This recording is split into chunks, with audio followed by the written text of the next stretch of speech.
gambarannya? Siapa yang bisa Ziarah menunjukkan Nabi Masjid Muhammad Ziarah atau Madinah siapa yang bisa mengambil keliling kepala kota Nabi Muhammad Madinah sallallahu alaihi pada wasallam pagi sebelum hari membunuhnya, maka Rabu. diberikan 100 ekor unta. Semoga Bayangkan, ziarah ada ini sejarah membawa seperti kebaikan buat ketika kita siapa yang semua, mampu menunjukkan keberadaan Nabi Muhammad terutama atau dari siapa yang sejarah. mampu membunuh Nabi Muhammad, maka baginya 100 ekor unta. Orang-orang kafir Quraisy berlomba-lomba mencari Nabi Muhammad. Kenapa? 100 ekor unta. Berapa nilainya 100 ekor unta, Bapak Ibu? 100 ekor unta itu nilainya 200 gram emas. Senilai 1,6 miliar. Kalau dihitung 800.000 per gram. Bayangkan, 1,6 miliar bagi siapa yang bisa mendatangkan, menunjukkan keberadaan Nabi Muhammad atau membunuh Nabi Muhammad SAW. Tapi Allah Subhanahu wa taala Maha Kuasa, sehingga Allah Subhanahu wa taala melindungi nabi kita tercinta, yakni Nabi Muhammad sallallahu alaihi wasallam. Allahumma salli wa sallim wa barik ala nabiyyina wa habibina wa syafi'ina Muhammad Sekitaran Jalan sallallahu Madinah. alaihi wasallam. Orang-orang di dunia ini yang berjuang mengikuti perjuangan Nabi sallallahu alaihi wasallam, itulah mereka yang akan merasakan perjuangan dan harus memperkuat kesabarannya. Kenapa? Kita renungkan orang-orang yang bersama Nabi Shallallahu Alaihi Wasallam berjuang, ya, bukan cuma dinilai mulia di hadapan Allah, tapi sebelumnya ada perjuangan. Contohnya siapa yang menemani Nabi? Abu Bakar. Abu Bakar As-Siddiq radhiyallahu anhu, sahabat Nabi yang terbaik. Sebelum hijrah udah disiapkan tunggangan Nabi dengan perbekalannya. Inilah seharusnya kita mengetahui, oh begini yang dimau oleh Nabi Shallallahu Alaihi Wasallam, begini yang diinginkan oleh Nabi Shallallahu Alaihi Wasallam, sampai pengorbanan seorang Abu Bakar yang mulia itu anaknya disiksa.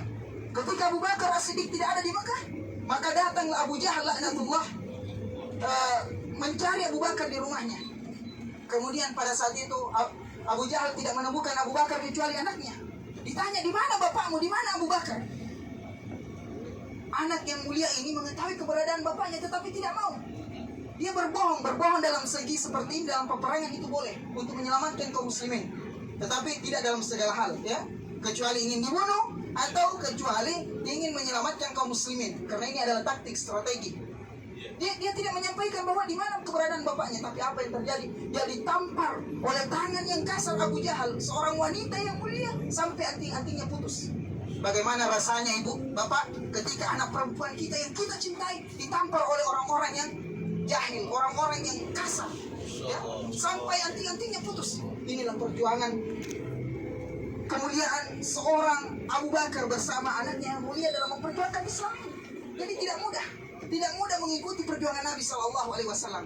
Saya rasa bapak bisa sampai ke tempat yang mulia ini penuh dengan perjuangan, capek, letih, lelah.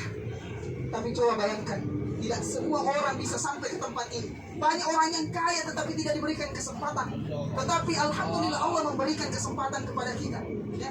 Banyak orang yang punya uang, punya waktu luang, tetapi Allah tidak panggil, ya. Tapi kita semua adalah pilihan Allah Subhanahu wa taala sehingga bisa sampai di tempat ini.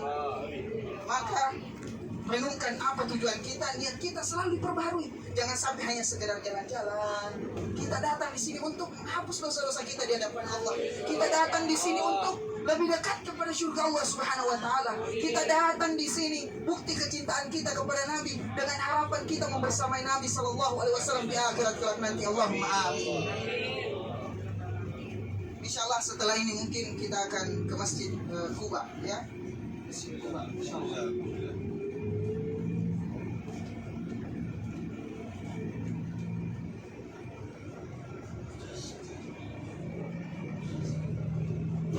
Jadi orang-orang yang mengikuti perjuangan Nabi Shallallahu Alaihi Wasallam itu berat sekali perjuangannya. Di antaranya ada seseorang yang bernama Abu Salamah. Ketika mendengar Sallallahu Alaihi Wasallam hijrah dari kota Mekah ke kota Madinah, dia juga ingin hijrah bersama anaknya dan istrinya. Dia ingin bawa anaknya dan istrinya, tetapi pada saat itu dilarang oleh mertuanya, ya, dilarang oleh keluarga istrinya. Sampai keluarganya Abu Salamah mengatakan, kalau engkau melarang anakmu untuk dibawa oleh Abu Salamah, untuk dibawa oleh suaminya, tidak masalah. Tapi biarkan anaknya ikut bersama Abu Salamah. Tapi pada saat itu dilarang juga oleh mertuanya, dilarang juga oleh keluarganya.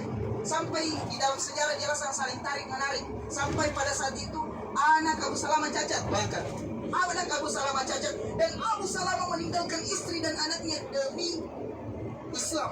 demi mempertahankan keimanannya, hijrah menuju Rasulullah SAW di kota Madinah. Bayangkan. Inilah